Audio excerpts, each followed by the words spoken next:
I do want to thank Joe for moderating our third panel. Joe's a co-author on the 2021 Global Gepa Report, and we are grateful to her, along with Alexander Wild and many of our other partners at UNDP that have made our collaboration so fruitful and productive. I think you've seen from the panelists today that we've had many supporters at UNDP and newly UN Women on the COVID work that, it's just, we're so grateful for producing what we've been able to, to do and what you've seen here today.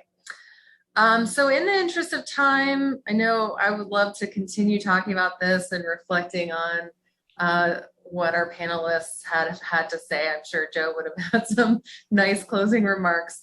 But in the interest of time, we will, I think at this point, move on to our final and closing remarks. I do want to, just thank everyone for hanging in there with us. I know you are all coming from different time zones, and it can be quite late in some places. So thanks for hanging in. Thank you all for your engagement, the participants, as well as our audience. So I'm going to go ahead and share our closing slides.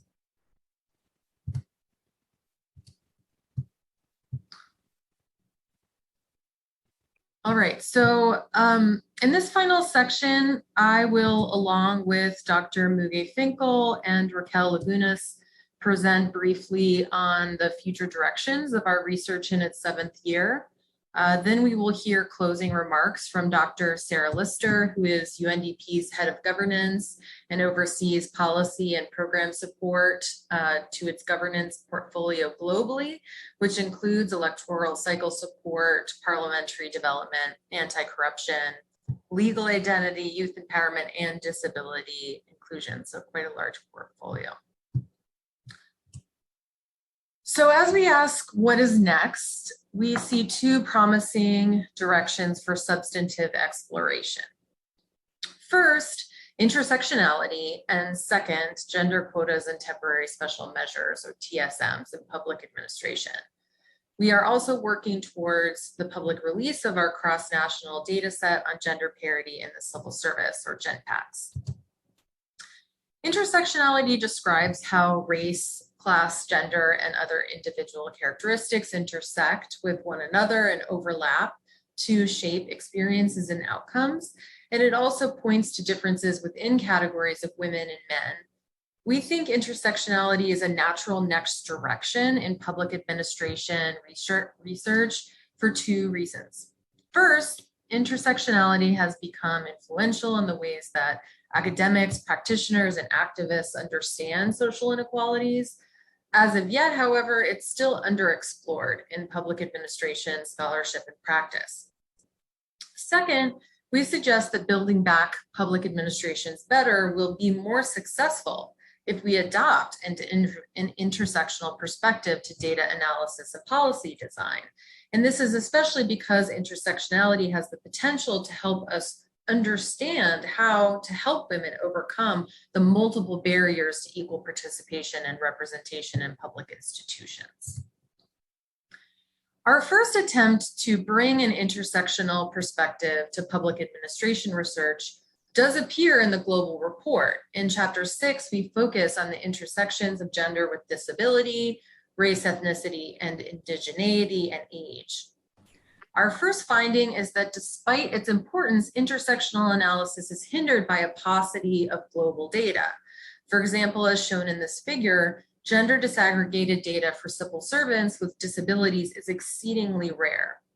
Globally, North Africa and Western Asia has the most publicly available data at just 16% of its countries. The figures are not much better for data at the intersection of gender and race ethnicity. Central and Southern Asia leads the world, but only 27% of its countries make such data publicly available. Data disaggregated by gender and age are the most widely available of the 3 forms of intersectional data pictured here. But even when these data are available, countries often use different age groupings, complicating any efforts to make cross-national comparisons. If we agree that women civil servants' intersectional identities shape the extent of their participation and representation in public institutions, we also must agree that we need more intersectional data. We are very proud and optimistic about the progress that is being made through SDG 16.7.1b, which requires that statistics disaggregate public servants by sex and by administrative level, occupational categories, and demographic characteristics, including a standardized set of age categories. The indicator therefore has the potential to improve both the availability and consistency of intersectional public administration data. We hope that governments will capitalize on the reporting requirement of SDG 16.7.1b to improve capacities to collect, process, and disseminate intersectional administrative data related to representation in public administration. Having the data is just the first step, however. To have its intended effects, policymakers, practitioners, and advocates must mainstream an intersectional perspective in their portfolios.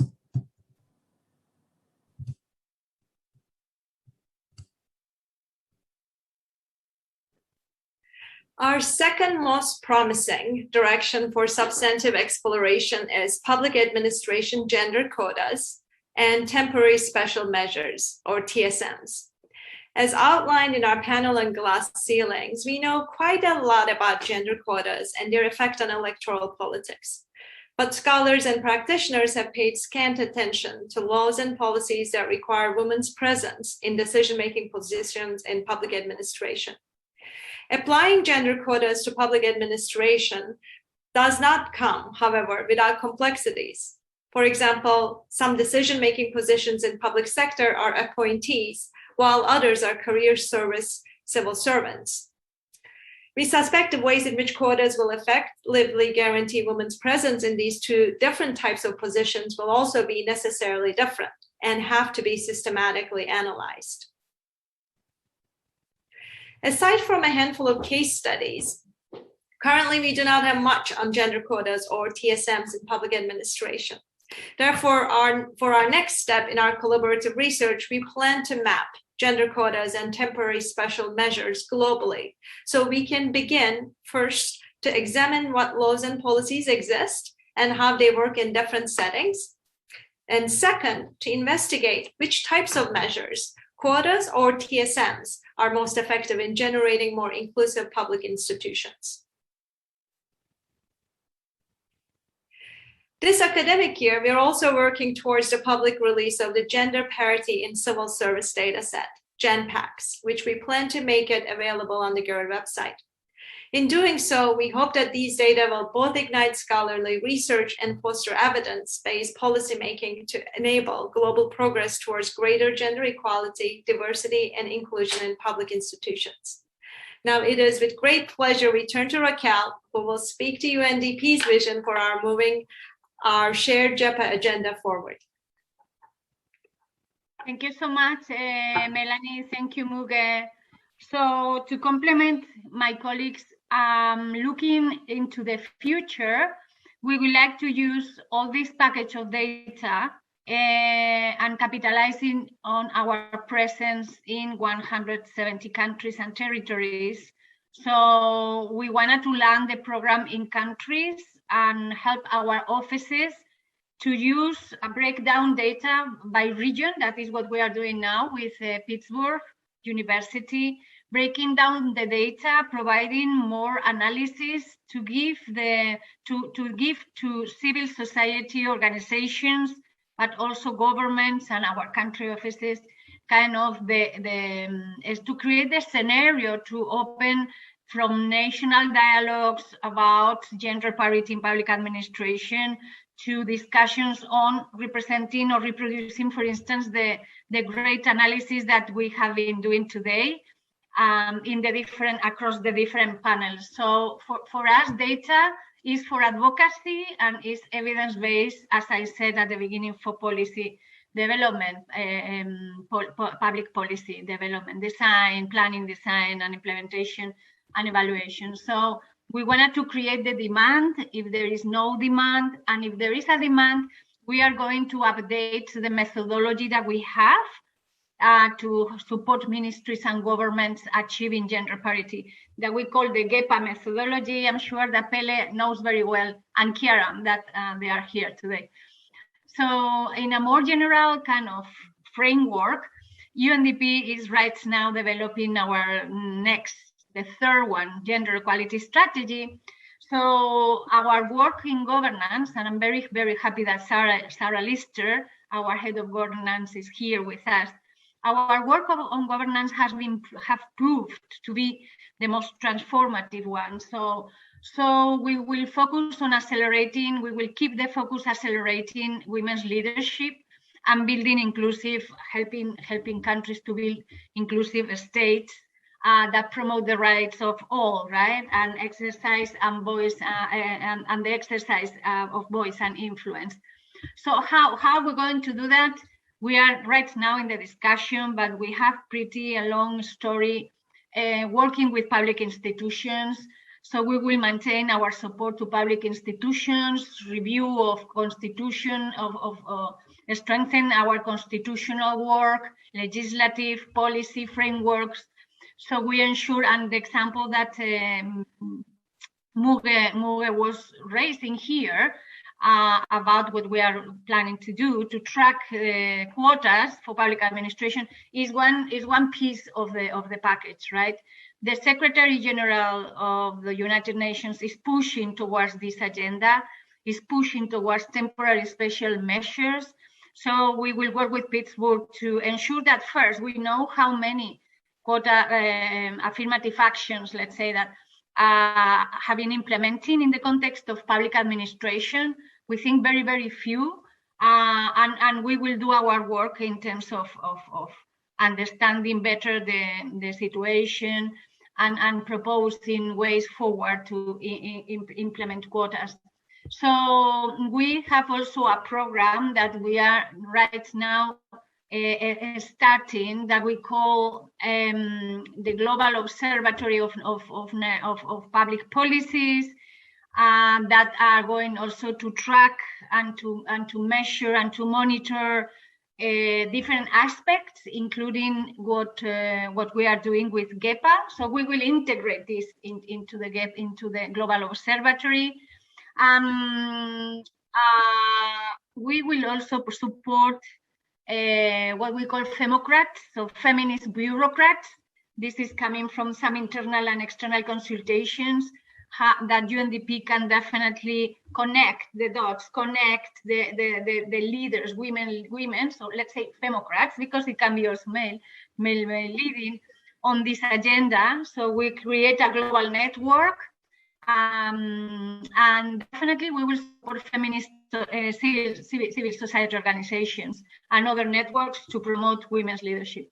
So I'm going to close here, and I'm going to, I give you, Muge, the floor again. So you and Melanie, I don't have clarity, will introduce Sarah Lister. So over to you. Thank you. Those are just a sprinkling of what we plan to do, but I'm happy that Sarah can complement.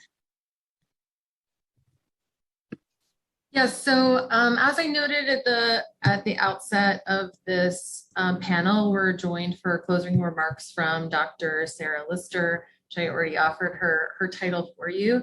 So thank you, Dr. Lister. We're looking forward to hearing your closing remarks. Thank you very much, colleagues, and I would just like to join Raquel and others in thanking the Gepa working group, the graduate students working under Melanie and Muge's guidance, for this groundbreaking research and the excellent presentations today, and in putting together this successful workshop. I'm also another of those people who has been involved to some extent or another with Gepa over the years, and it's always such a great pleasure for me to engage with this research partnership with the University of Pittsburgh and the long-standing collaboration with the colleagues there, both the faculty and the graduate students. And the commitment of the students in particular is very inspiring. I believe it was mentioned that there had been a voluntary contribution of 1,500 research hours to this project, which is absolutely fantastic, and we do very much appreciate it.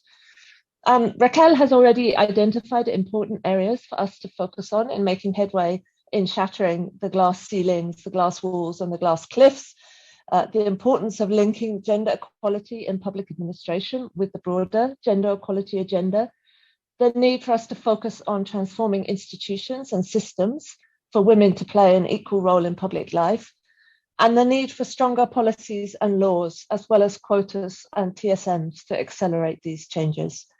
As Raquel has already mentioned, and it's such a pleasure to be working with colleagues across UNDP, including colleagues I see on the screen in regional hubs and country offices, and of course in our dear gender team. And our governance support is a critical area for taking forward the gender equality commitments we've made in UNDP's strategic plan for the coming 4 years.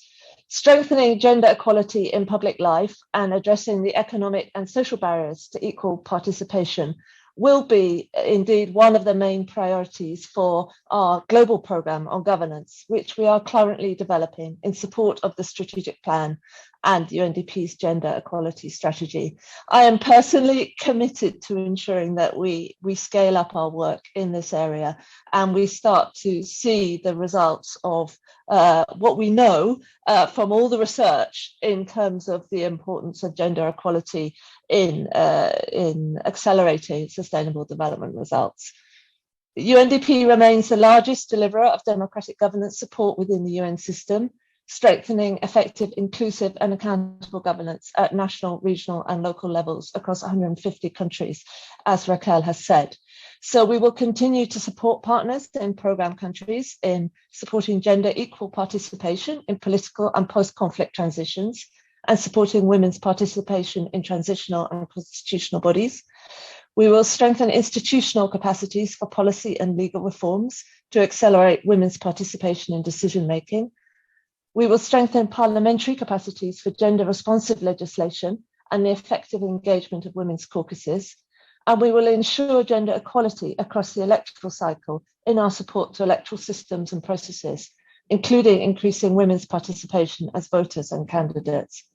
And we will also continue to support partners in programme countries in promoting gender equality in public institutions in the areas and in the ways that Raquel has already highlighted.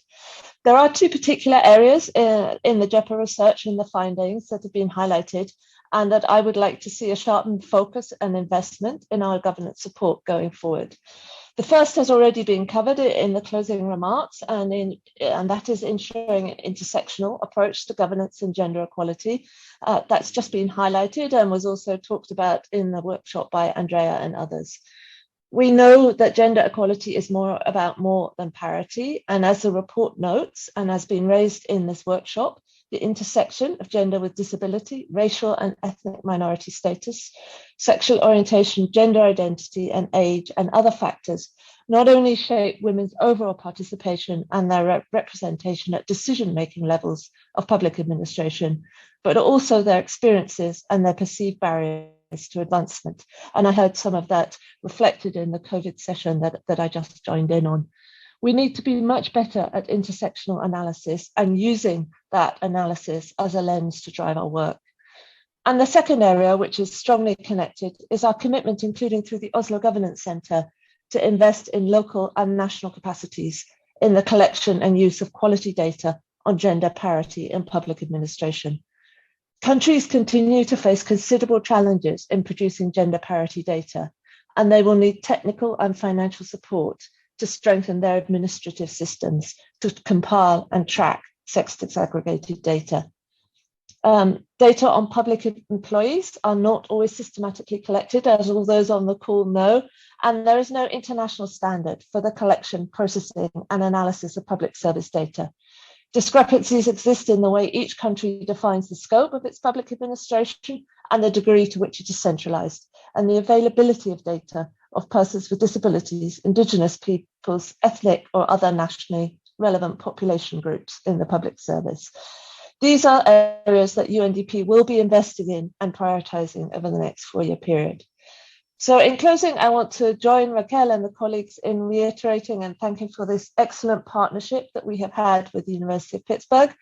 The university's expertise in gender equality and public administration is highly valued within UNDP, and the partnership continues to support critical areas of UNDP's support to countries.